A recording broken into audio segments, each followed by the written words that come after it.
ఆస్తి విలువపై ఇంటి పన్ను, విద్యుత్ బిల్లులపై అదనపు ఛార్జీలు, వాహనాలపై సెన్సార్ కెమెరాలపైన పన్ను రద్దు చేయాలని, అదేవిధంగా కాలువలు, రోడ్లు నిర్మించి ప్రమాదాన్ని అరికట్టాలని కర్నూలు నగరంలోని బీఎస్సీ కళ్యాణ మండపంలో పట్టణ పౌర సంక్షేమ సంఘం ఆధ్వర్యంలో రౌండ్ టేబుల్ సమావేశం నిర్వహించారు.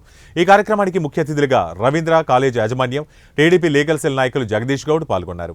ఈ సందర్భంగా పట్టణ పౌర సంక్షేమ సంఘం అధ్యక్షులు పుల్లారెడ్డి మాట్లాడుతూ, కొత్తగా అధికారంలోకి వచ్చిన తెలుగుదేశం పార్టీ ప్రభుత్వానికి కృతజ్ఞతలు తెలుపుతూ, గత ప్రభుత్వం చేసిన తప్పిదాలు ఈ ప్రభుత్వంలో చేయకుండా ఆస్తి విలువపై ఇంటి పన్ను, విద్యుత్ వాహనాల సెన్సార్ల కెమెరాల వల్ల ప్రజలు ఇబ్బందులకు గురవుతున్నారని, పెంచిన పన్నులను రద్దు చేసి నగర ప్రజలను ఆదుకోవాలని కోరారు.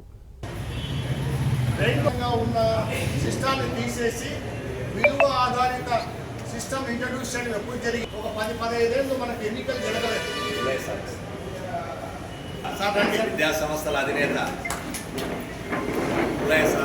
మన వైసీపీ ప్రభుత్వం వచ్చేంత వరకు కూడా కర్నూలు పురపాలక సంఘానికి ఎన్నికలు లేవు. ఒక 10 కార్యక్రమాలను నడిచింది. మున్సిపల్ కార్పొరేషన్ పాలసీ నిర్ణయాలు తీసుకోవడానికి కానీ మేనేజ్ చేయాల్సింది. కానీ ఆ సమయంలోనే అంటే ప్రీవియస్ గవర్నమెంట్ కానీ అంతకుముందు ప్రభుత్వం ద్వారానే ఈ యొక్క ఆస్తి విలువ ఆధారంగా పన్ను విధించే విధానానికి రూపకల్పన జరిగింది.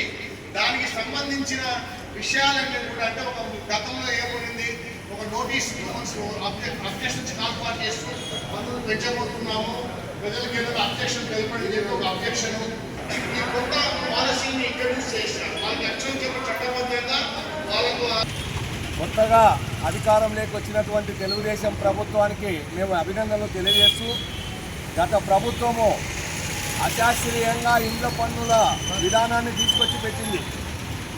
గతంలో అద్దె విలువపై ఉండేటువంటి పన్నును ఆస్తి విలువపై మార్చినందువల్ల ఆస్తి విలువ పెరిగినప్పుడల్లా, రిజిస్ట్రేషన్ ఛార్జీలు పెరిగినప్పుడల్లా ఇండ్ల పన్నులు పెరుగుతూ ఉన్నాయి. కాబట్టి ఆ విధానాన్ని రద్దు చేయాలని చెప్పి మేము చంద్రబాబు ప్రభుత్వాన్ని కోరుతూ ఉన్నాం. అలాగే కరెంటు ఛార్జీలు, కరెంటు బిల్లు పైన 7-8 రకాల అదనపు ఛార్జీలు భారం వేస్తూ ఉన్నారు. మళ్ళా 1,000 కోట్ల రూపాయల కరెంటు ఛార్జీలు పెంచడానికి జగన్ ప్రభుత్వం ఎన్నికల ముందు అప్రూవల్ ఇచ్చిందని చెప్పి తెలిసింది.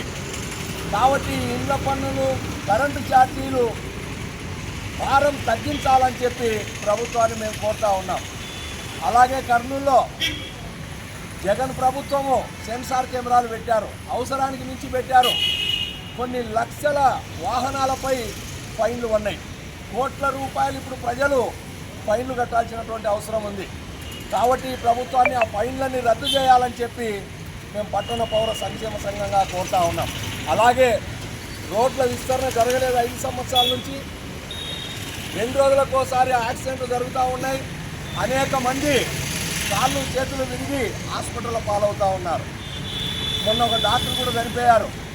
అనేక మంది హాస్పిటల్లో ఉంటున్నారు. కాబట్టి రోడ్ల విస్తరణ చేయాలి.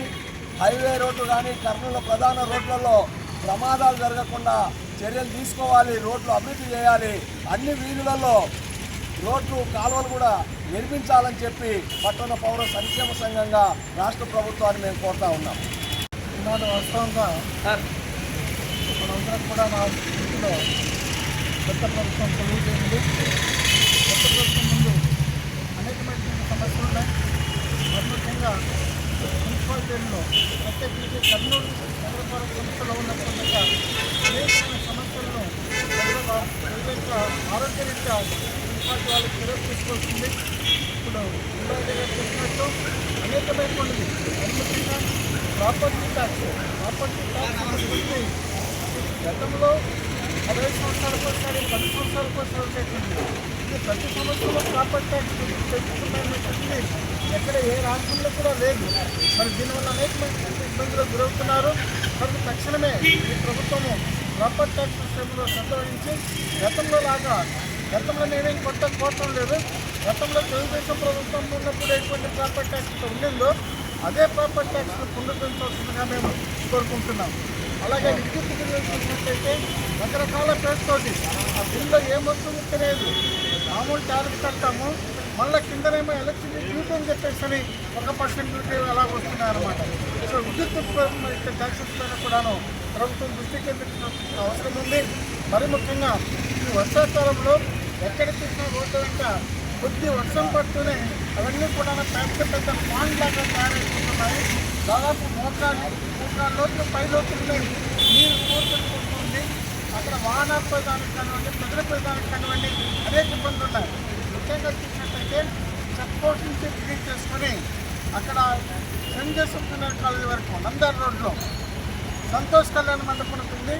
అక్కడ చిన్నపాటి వర్షం కురిస్తే దాదాపు 3-4 అడుగుల లోటు నీళ్ళు అక్కడ ఉంటున్నాయి. అదే దానిపైన పెద్ద ట్రాఫిక్ ఉంది.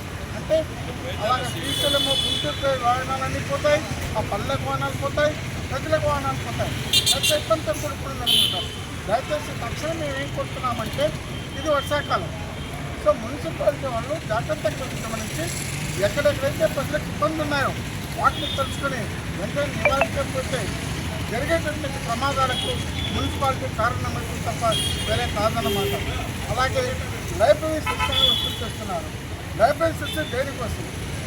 ఆ సెస్ 8.5% ఆఫ్ ట్యాక్స్ వసూలు చేస్తున్నారు. ఆ ట్యాక్స్ దేనికోసం?